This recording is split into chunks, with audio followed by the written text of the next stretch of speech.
ई आकाशवाणी गोरखपुर हौ। अब रउआ सभे सुकीर्ति अस्थाना से समाचार सुनी। लोकसभा चुनाव के दूसरका फेरा बदे काली पर्चा भरले का कार पूरा हो गईल। आज ये नामांकन पत्रन का जांच कईल गईल।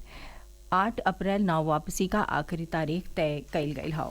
ये फेरा में प्रदेश का 8 सीटें अमरोहा, मेरठ, बागपत, गाजियाबाद, गौतम बुद्ध नगर, बुलंदशहर, अलीगढ़ और मथुरा बदे 26 अप्रैल के वोट डालल जाई और वोटे का गिनती 4 जून के हुई। मथुरा सीट से भाजपा उम्मीदवार के रूप में हेमा मालिनी पर्चा भरले हईन। ये सीट पर बहुजन समाज पार्टी की ओर से सुरेश सिंह और कांग्रेस सपा गठबंधन का उम्मीदवार मुकेश धनगर के सतही कुल 16 उम्मीदवार पर्चा भरले हवे। मेरठ संसदीय सीट खातिर भाजपा का उम्मीदवार अरुण गोविल, बसपा उम्मीदवार देवव्रत त्यागी और सपा उम्मीदवार सुनीता वर्मा नामांकन दाखिल कैले हवे। अमरोहा संसदीय सीट बदे कुल 21 गो उम्मीदवार पर्चा भरले रहले। एमे से 9 गो उम्मीदवारन का पर्चा जांच के बाद आज खारिज कई दिहल गई। बागपत लोकसभा सीट बदे 16 गो उम्मीदवार पर्चा जमा कैले हवे। वहीं बुलंदशहर सीट पर नामांकन के आखिरी दिन ले 10 गो उम्मीदवार पर्चा दाखिल कैले।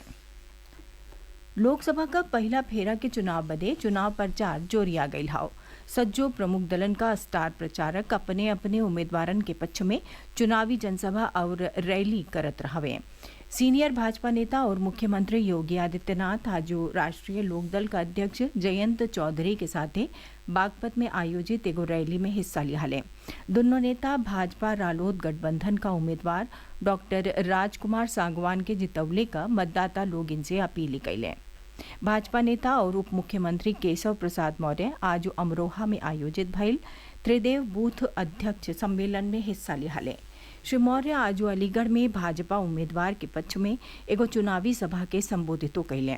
सपा कांग्रेस गठबंधन और बसपा का सीनियर नेतो अपने अपने उम्मीदवारन के पक्ष में चुनावी रैली और सभा कई रहल हवे। प्रदेश के कई गो जिलन में लोकसभा चुनाव के देखत मतदाता जागरूकता अभियान स्वीप में कई गो कार्यक्रम के जरिया से मतदान प्रतिशत बढ़ावे बदे लोगिन के प्रेरित कईल जा रहा हौ। एके लेके चलावल जा रहा अभियान से स्वयंसेवी संस्था और शिक्षण संस्थानों जुड़ी रहल हौ। कौशाम्बी जिला में आज मेहंदी प्रतियोगिता आयोजित कई के लोग इनके जागरूक कईल गईल। वहाँ जिला निर्वाचन अधिकारी राजेश कुमार राय के निर्देश पर मतदाता जागरूकता के लेके वॉल पेंटिंगों करावल गई। औरैया जिला में जिला निर्वाचन अधिकारी नेहा प्रकाश के देखरेख में कई गो स्कूलन में मतदाता जागरूकता कार्यक्रम आयोजित कईल गई। ये दौरान मतदाता लोगिन के मतदान का शपथ दियावल गई। आजमगढ़ जिला में 50% से कम मतदान वाला बूथन पर मतदाता जागरूकता बदे चौपाल आयोजित कईल जा रहा हौ। वहाँ एक लेके रैली का आयोजनों कईल जा रहा हौ। मथुरा और पीलीभीतों से मतदाता जागरूकता खातिर अलग अलग तरह के कार्यक्रम के आयोजन का खबर हौ। निर्वाचन आयोग सज्जो राज्य और केंद्र शासित प्रदेशन का मुख्य सचिव और पुलिस महानिदेशकन के अवैध शराब, नकदी, मादक पदार्थ और हथियारन का आवाजाही रोके खातिर अंतर्राज्यीय और अंतर्राष्ट्रीय सीमा पर कड़ेर नजर रखले का निर्देश दिहले हवे। आयोग शांति के साथे और बिना लालच के चुनाव सुनिश्चित कैले का निर्देशों दिहले हवे। आयोग कानून व्यवस्था के स्थिति का समीक्षा बदे नई दिल्ली में सज्जो राज्य और केंद्र शासित प्रदेशन के साथे बैठक कैलस। निर्वाचन आयोग सोशल मीडिया प्लेटफॉर्म व्हाट्सएप पर फैलावल जा रहा ओ भ्रामक सनेसा के फर्जी करार दिहले हवे, जेमे कहल गईल हौ कि सरकारी कर्मचारी डाक मत पत्र के जरिया से वोट ना ही डाल सकेले। एगो सोशल मीडिया पोस्ट में आयोग कहले हवे कि चुनाव ड्यूटी पर तैनात पात्र अधिकारी मतदाता सुविधा केंद्र से डाक मत पत्र के जरिया से वोट डाल सकी हैं। आयोग लोगन से जागरूक रहे और फर्जी सनेसा से सतर्क रहे के कहले हवे। सही जानकारी बदे लोगन के आयोग का आधिकारिक वेबसाइट देखे के कहल गईल हौ।